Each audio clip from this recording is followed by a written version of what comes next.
Welcome to the bold analysis, ladies and gentlemen. For better part of Monday afternoon, I camped in Miguna's timeline, Twitter timeline, and have been keeping myself abreast by the development on the indemnity form that is protesting from the Standard Media Group. And after also speaking with a couple of journalists from the mainstream media spaces, I can say conclusively that there is a trap that is being pursued, and it's thriving on Miguna's arrogance. And that trap, in the fullness of time, might actually render him bankrupt.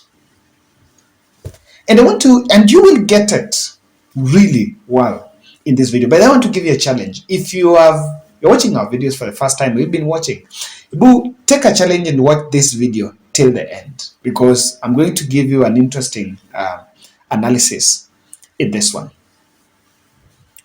And when Miguna came in this country on 20th October, the Mashujaa Day, the country was expecting euphoria and even last minute mobilization by his secretariat or some of his friends in the country, and the civil society did not yield fruits. Remember, he was coming very early in the morning, I think as early as 6.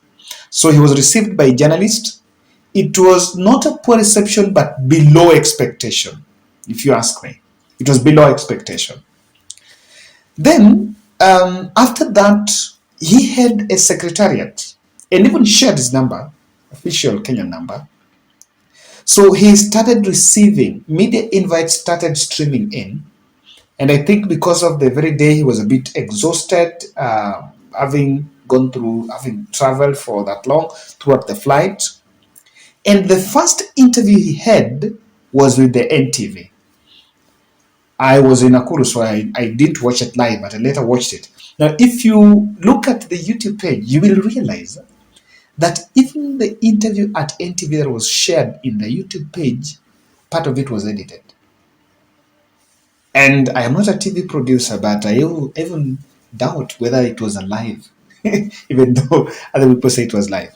So that interview was keen, and the media producers were following that interview just to gauge, number one, his tone, and number two, people were calling asking, guys, when ako na numbers, because that's it. Media is about business. People want to know that when you're on air, do we have the traffic? So people really wanted to know, and I wanted to get to the gist. Now, let's look at the indemnity drama at the Spice FM. Spice FM is a radio station under Standard Media Group. And I can tell you that Miguna, what's an indemnity form? That form is a legally binding document that you sign, and I can tell you that I've directly, there's nothing I'm hiding. I've spoken with a few of people who work in Standard then, and of course it's easy. I was in Standard in 2017, so of course I can get that. This form is not new. It's normally signed, even though this is the truth. Not that every guest must sign it. It's not. It's that discretion of the producer to make a decision on who to sign it. For example, if you are interviewing someone who is a victim of maybe terrorism somewhere, and that person wants to implicate other people in such a case, you need him to sign, because it can extend to defamation.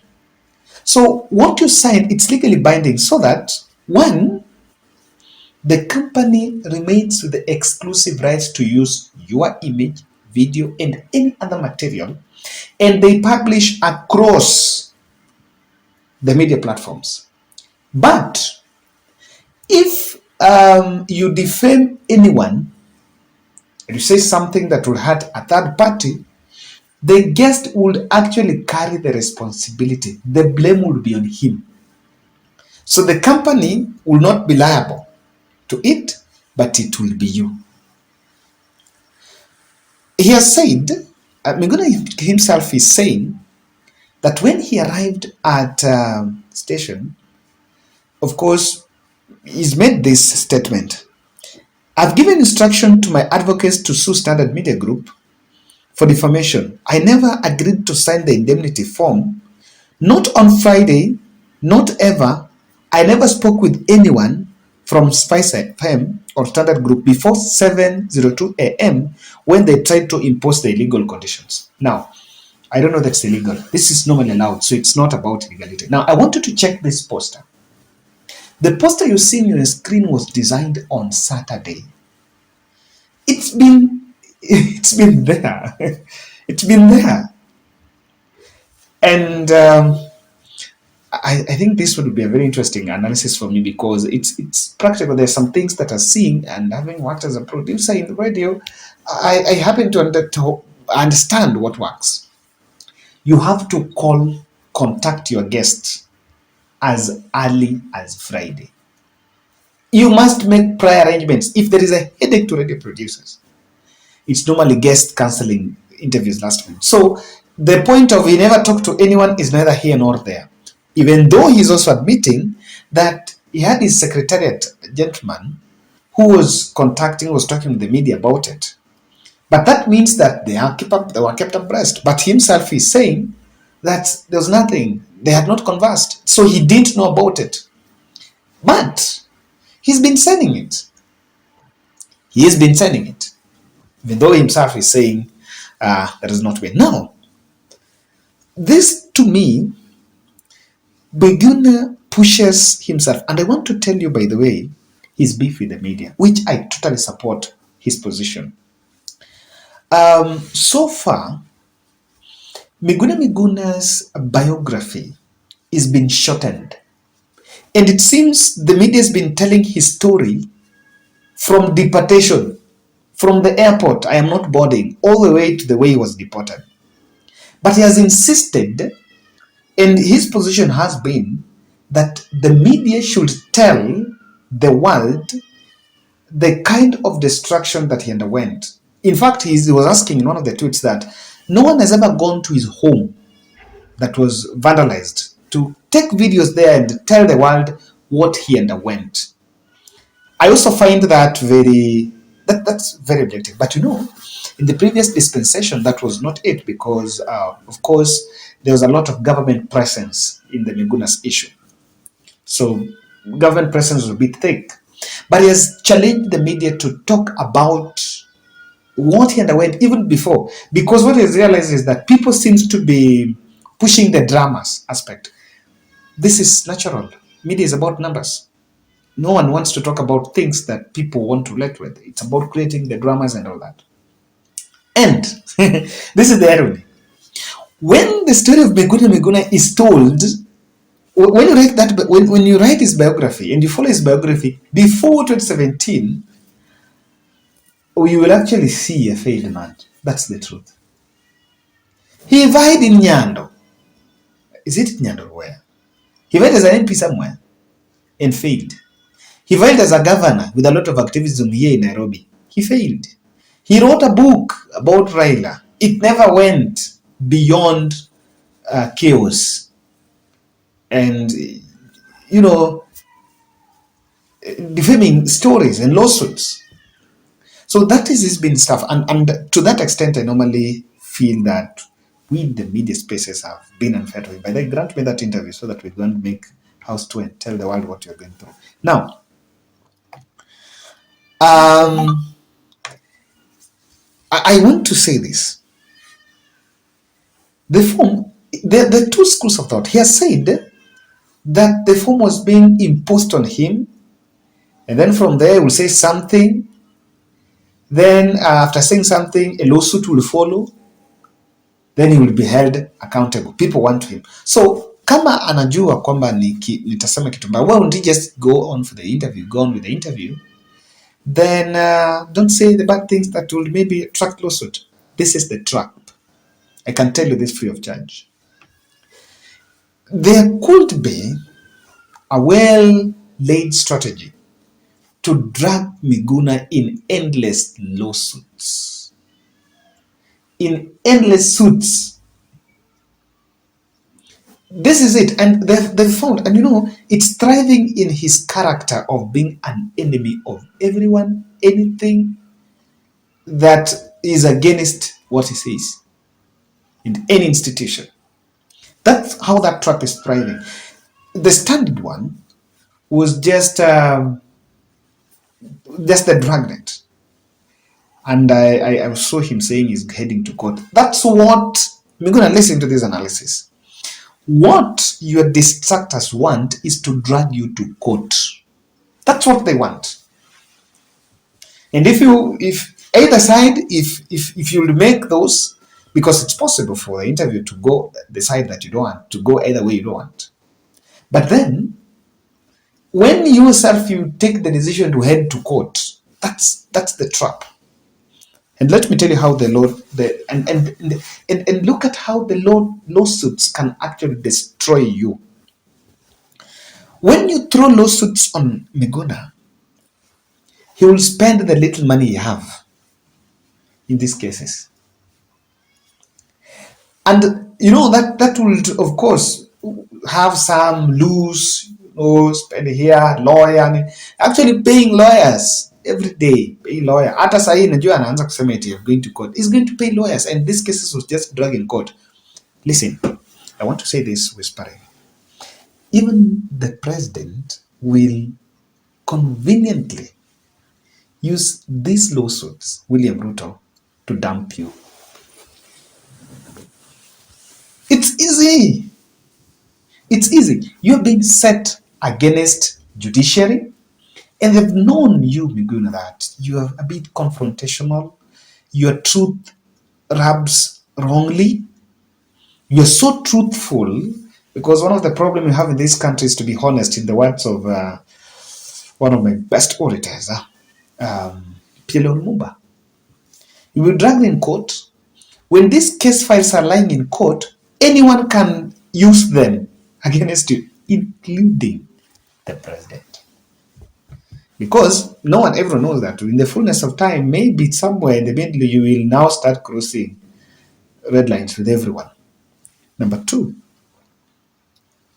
when you go to court, when you are dragged to these court cases, they've known you that you're one person who speaks the truth and everything.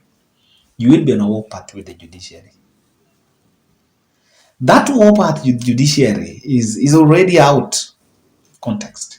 And he must be very careful, because when there are a lot of lawsuits, defamation here and there, and you won't see Raila in it, but you see another lobby group heading to court, all that is happening. When these defamation law cases are thrown your way, it actually soils your credential and your push for compensation, because everyone else knows that when there are a lot of court cases, court orders that were ignored, I think there were even orders of compensation. It will neutralize. It will be the balancing act and draw parallels. You're asking so and so, you're abusing so and so, someone also going to court, you're doing this, you're doing that. And before the end of it, you will find yourself in the middle of nowhere. And this is, oh my goodness, I wish someone shared this video with Miguna. Conveniently, Miguna would divert, these things would divert his attention, disorganize him, and create an unfriendly environment with the media. To the worst, they can even blacklist him. That's the truth. They can even give you a blackout. And of course, utafute sisi YouTubers and Facebook, open Facebook, and you will get a platform. But the media will break you. And the trap is simple. What makes Miguna, the activist, the vibrant political the vibrant activist, human rights activist, is media coverage. That's it. That's it. Without media coverage, well, you want to get platform because remember you're not an elected leader, so you don't have a space in parliament. Even if William Rudd is someone, you may not. It's not a must. You talk. You don't have. You're not within the ranks. So in a bit of manner, you will start now speaking in small meetings here and there, and that's why I insist, and I continue to hold this that this trap by Miguna is one that would is even why I may not be shocked if he goes to Kisumu on Friday, and I hope many Kisumu people should welcome Miguna. Miguna is one of our sons. That's the truth. You don't deny your son. They should, even though Miguna is saying whether you welcome him in or not, it's fine. He's one of our sons, and he should come home. Of course, the essence of coming home cannot be underscored. That is why he seems to have been funded. He can easily even be funded by the deep state. Throw him to Nyanza, make Nyanza be the come first place, and at the same time organize some few people to shout here and there. And the rebellion, rather, the rejection starts from home. That's it. I'm even wondering, why is he going to Kisumu first? He's been here in Nairobi. He should even organize a meeting in, no, somewhere Jivanji or some field somewhere, not necessarily going to Kisumu, it's not a must. I don't know whether the Janyando will get the point. But to some effect, of course, he must also be very careful. He must also be cognizant of the fact that media can always also destroy you. I buy the concept, the argument by some people that even if you would agree to sign, bado angesign and the producers will direct that interview in a specific direction to push him, even if he opted not to speak ill about other people, and they know the way he's vulnerable, ask questions that directly makes him attacks people, and through that comes there, he's arrested, nini, koti, hapa, changanya mix. At the end of the day, you don't have the good lawyer. That's my bold analysis. And you can also tell us what you think. Asanteni sana. Thank you, guys.